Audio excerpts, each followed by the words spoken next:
So we all know that Zeus is married to Hera, who is the queen of the gods, and they're a great couple. But before that, his first wife was actually a different goddess named Metis.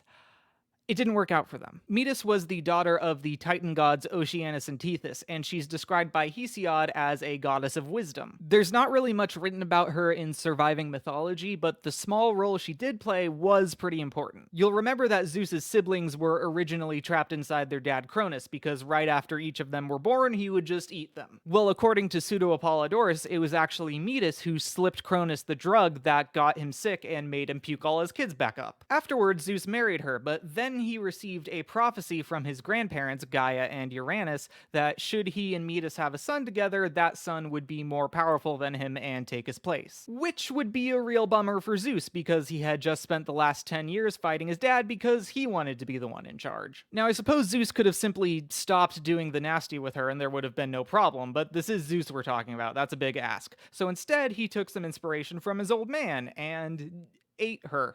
Some sources, at least on the internet, say that he specifically did this by asking her to turn into a fly, like that's a normal thing to request of someone, and then he just sorta.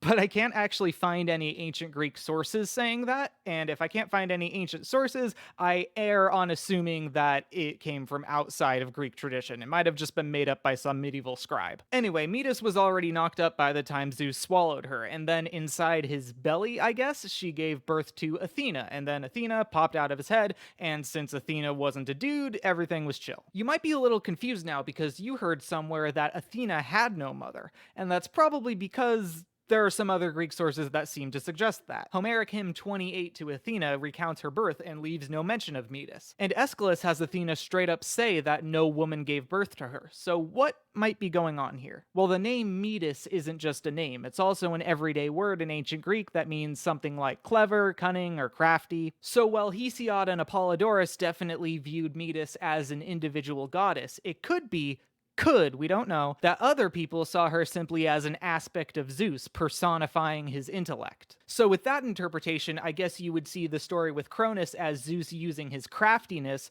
to come up with a plan to save his siblings. And as for Athena, I guess he would have just used the power of his mind to manifest her into existence. But that might all be bunk. Maybe the author of the hymn to Athena just didn't feel like mentioning Metis because it was only a short poem. And maybe Aeschylus didn't consider birth to be when you leave the womb, but rather when you enter the world, thus making Zeus the one who birthed Athena and not Metis. Aeschylus doesn't technically say Athena doesn't have a mom, that's just what we read from it. Unfortunately, we can't hit up an ancient Greek person and ask for clarification. Story of history.